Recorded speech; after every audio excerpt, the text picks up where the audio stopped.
Olá pessoal, tudo bem?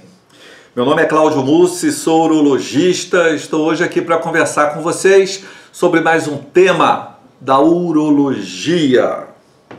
Bem, o paciente contraiu o herpes então surgiu, apresentou lá as vesículas, as bolinhas, romperam, formaram feridas, depois de alguns dias desapareceu. Passa um tempo, o herpes volta novamente. Recidiva, recorrência. Por que que isso acontece? Isso acontece porque nós não temos um remédio para matar o vírus do herpes. Nós não temos um medicamento para erradicar o vírus. Então, nós temos medicamentos, mas esses medicamentos não são tão eficientes a esse ponto. Então, o vírus vai ficar num estado que a gente chama estado de latência. Ele vai ficar lá nas células nervosas, num gânglio neural. Ele fica dormindo lá até que seja acordado. Quando é acordado, ele vem, provoca outras lesões lá na região genital, ou na boca, ou em outro local. Não, aqui no nosso caso, nós estamos falando da região genital. Por que que esse vírus acorda depois de um certo tempo? São vários os fatores que vão determinar esse despertar.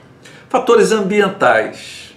Isso vai ocorrer mais no herpes labial. O indivíduo toma muito sol, né? Então o sol poderá despertar o vírus. Fatores psicológicos. O indivíduo está atravessando uma fase ruim da vida, está muito ansioso, está muito triste, está muito perturbado. Isso aí poderá desencadear novamente um episódio do herpes. Fatores biológicos.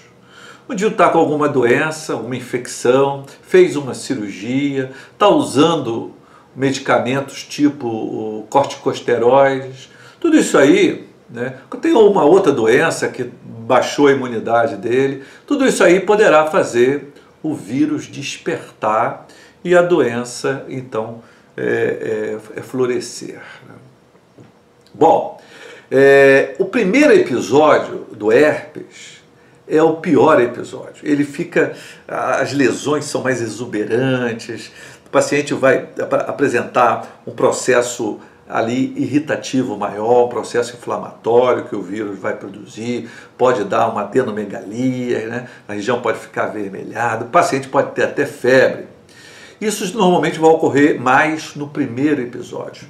Os episódios seguintes serão mais brandos, serão mais leves. Depois de um ano, esses episódios serão bem mais discretos. Claro que isso, estou falando de um modo geral. O paciente muitas vezes vai perguntar para o médico o seguinte: doutor, quando foi que eu contraí esse vírus? Porque ele quer fazer umas contas, que ele quer saber de quem que ele contraiu o vírus. Bom, essa resposta muitas vezes o médico não vai poder dar. Por que que o médico não vai poder dar? Porque ele não tem. Ele não tem. Por quê? Porque você pode contrair o vírus do herpes. Na maioria dos casos acontece isso. O sujeito contrai o vírus do herpes e o vírus entra no corpo da pessoa e não provoca nenhuma lesão. Ou às vezes provoca uma lesão muito discreta, uma alteração muito pequena, uma sintomatologia muito discreta. Ele passou despercebido.